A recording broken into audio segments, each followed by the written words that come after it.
ಈ ಮೂಲಂಗಿ ಪಚ್ಚಡಿ ಬಿಸಿ ಅನ್ನದ ಜೊತೆಗೆ ಒಂದು ಸ್ವಲ್ಪ ತುಪ್ಪ ಹಾಕ್ಕೊಂಡು ಈ ಪಚ್ಚಡಿ ಹಾಕ್ಕೊಂಡು ತಿಂತಾ ಇದ್ರೆ ಅಷ್ಟು ಸೂಪರ್ ಆಗಿರುತ್ತೆ. ಹೆಂಗೆ ಮಾಡೋದು ಅಂತ ನೋಡೋಣ. 2 ಮೂಲಂಗಿ ತಗೊಂಡು ಸಿಪ್ಪೆ ಎಲ್ಲ ತೆಗೆದು ಚೆನ್ನಾಗಿ ವಾಶ್ ಮಾಡಿ ಚಿಕ್ಕದಾಗಿ ಕಟ್ ಮಾಡಿ ತೆಗೆದಿಟ್ಕೊಂಡಿದ್ದೀನಿ.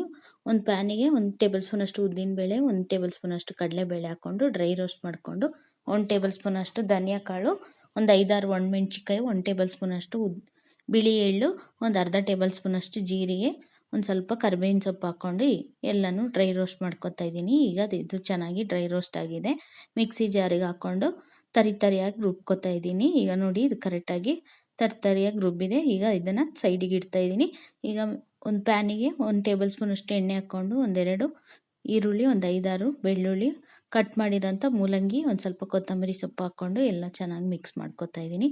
ಒಂದು 1/4 ಟೇಬಲ್ ಸ್ಪೂನ್ ಅಷ್ಟು ಉಪ್ಪು ಹಾಕ್ಕೊಂಡು ಇದನ್ನು ಮಿಕ್ಸ್ ಮಾಡಿಕೊಂಡು ಮುಚ್ಚಿಡ್ತಾ ಇದ್ದೀನಿ. ಈಗ ಒಂದು 5 ನಿಮಿಷ ಚೆನ್ನಾಗಿ ಇದು ಬೆಂದ್ಕೊಳ್ಳುತ್ತೆ. ಈಗ ನೋಡಿ ಚೆನ್ನಾಗಿ ಬೆಂದಿದೆ. ಈಗ ಒಂದು ಸ್ವಲ್ಪ ಹುಣಸೆ ಹಣ್ಣು, ಆಮೇಲೆ 1-2 ಟೇಬಲ್ ಸ್ಪೂನ್ ಅಷ್ಟು ಕಾಯಿ ತುರಿ ಹಾಕ್ಕೊಂಡು ಇನ್ನೊಂದು 5 ನಿಮಿಷ ಇದನ್ನ ಬೇಯಿಸ್ತಾ ಇದ್ದೀನಿ.